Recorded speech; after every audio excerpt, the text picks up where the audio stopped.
बिस्मिल्लाहिर्रहमानिर्रहीम।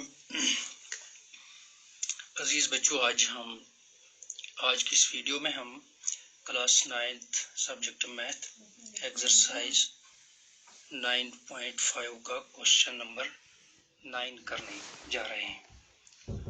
तो क्वेश्चन 9 इस तरह है,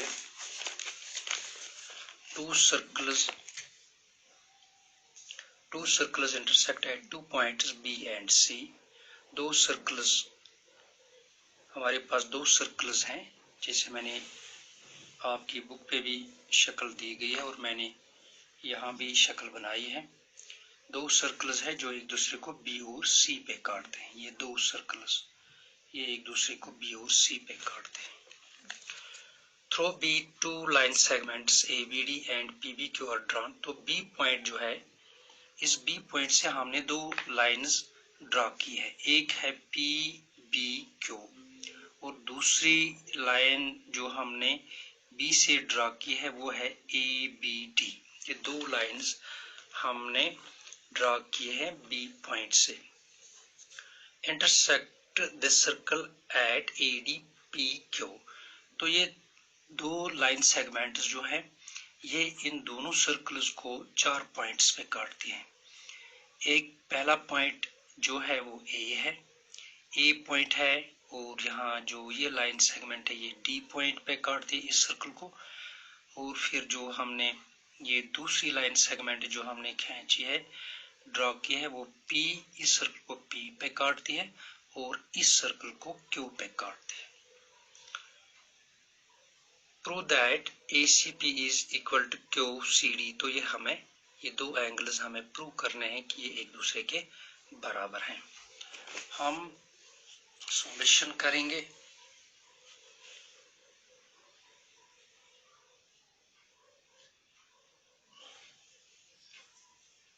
सॉल्यूशन, पहले हम ये दो सर्कल जो इनमें दिए गए हैं, इसको, ये सर्कल जो है, इस सर्कल 1 हम लेंगे। Circle 1,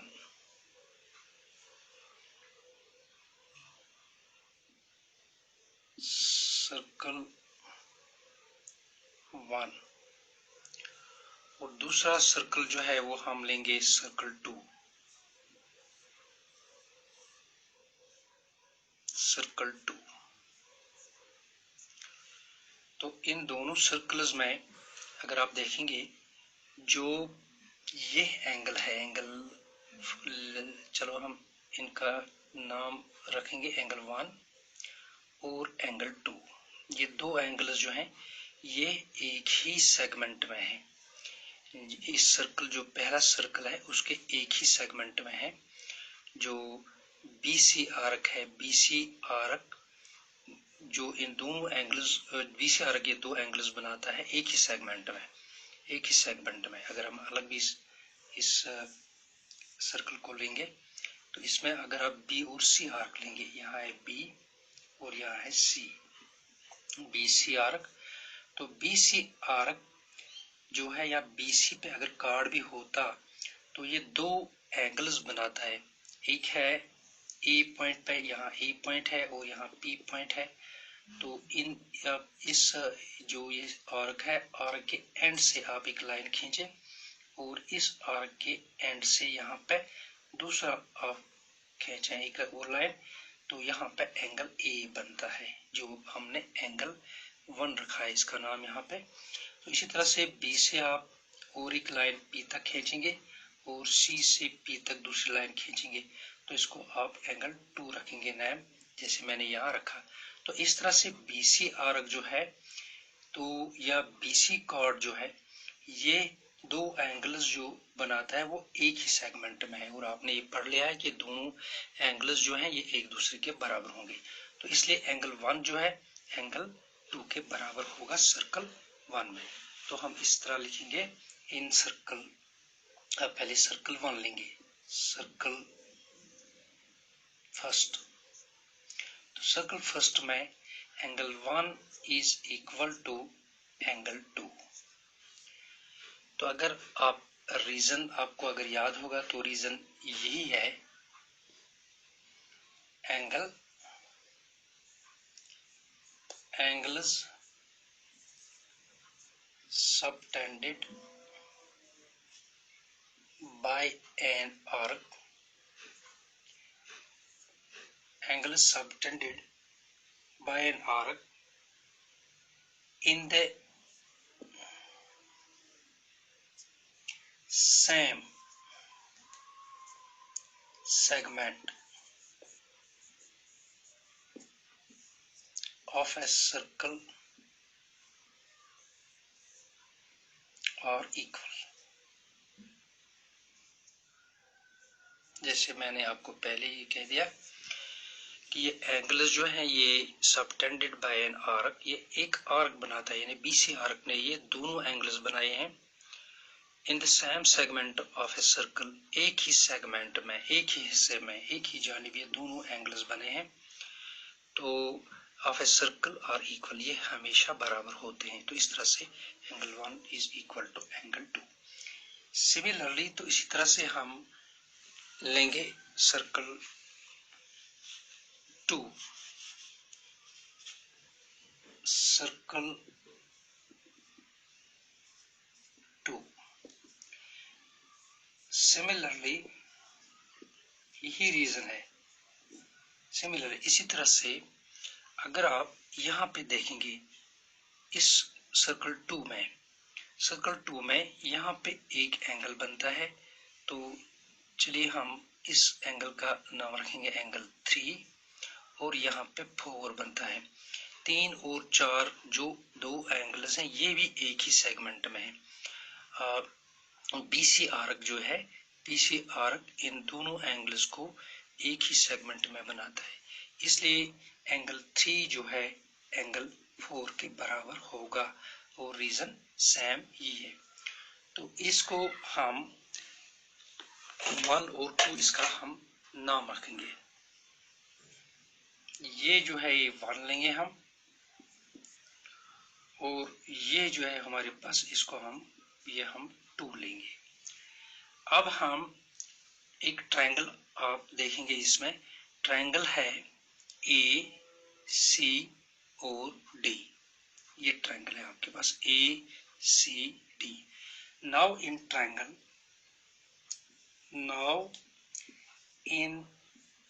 triangle, A C D,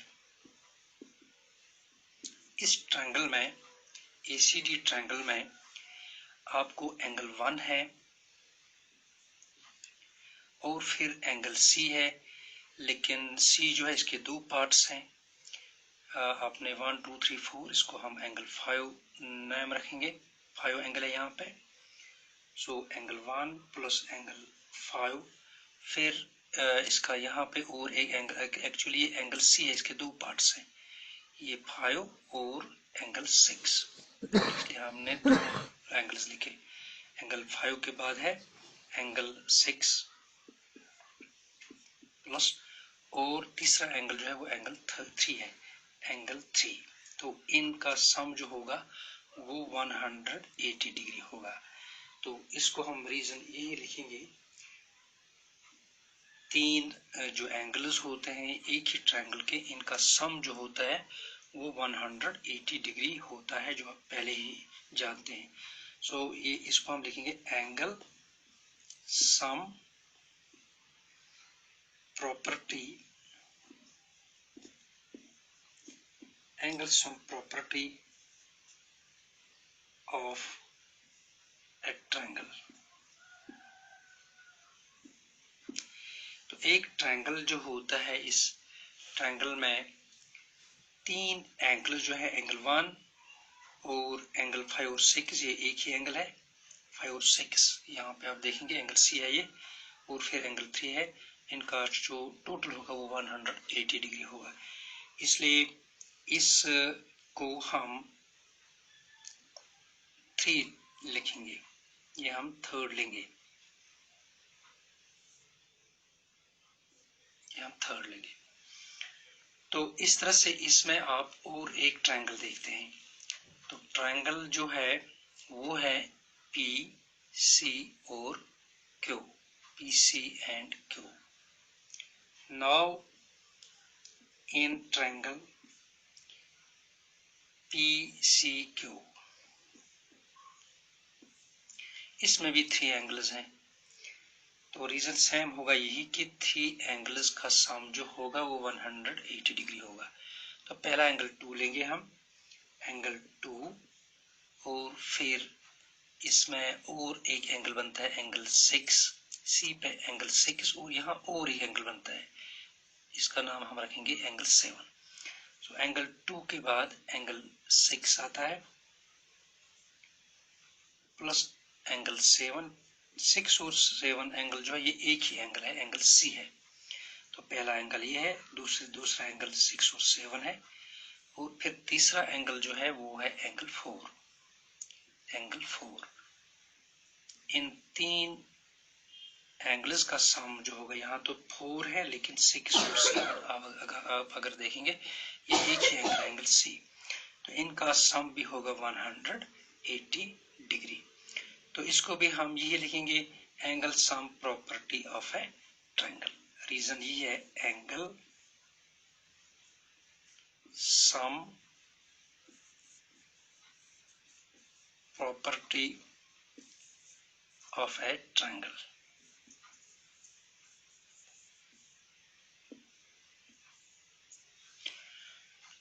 तो ये हम 4th लेंगे, फ्रॉम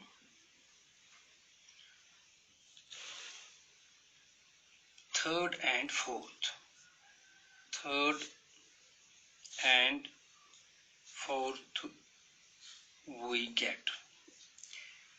तो तीसरी जो थर्ड है हमारी उसमें है 1,56380 डिग्री के बराबर है, और फोर्थ में 2674, ये भी 180 डिग्री के बराबर है।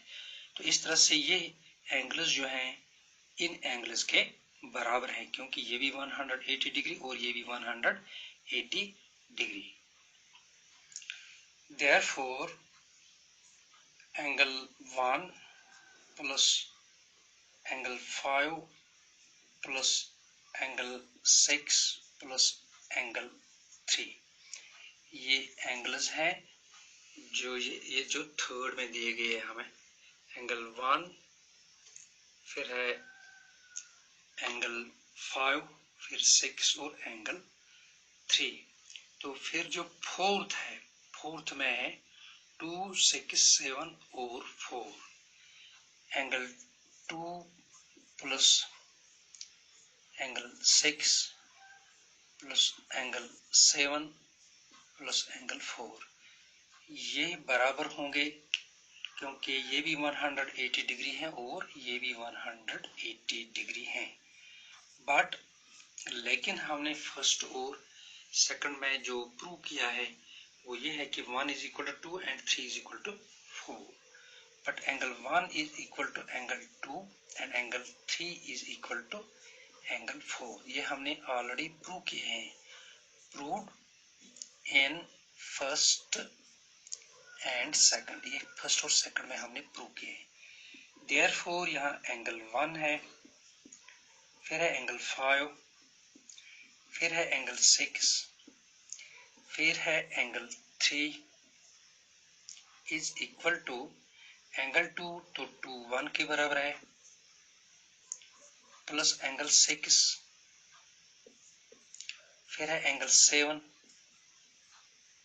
और फिर एंगल 4, तो 4 3 के बराबर है, इसलिए 4 की जगह पे हम इस 4 की जगह पे हम एंगल 3 लिखेंगे प्लस एंगल 3। तो अब जो आप यहाँ देखेंगे, यहाँ लेफ्ट साइड पे एंगल 1 है और राइट साइड पे भी एंगल 1 है, हम काटेंगे ऐसे।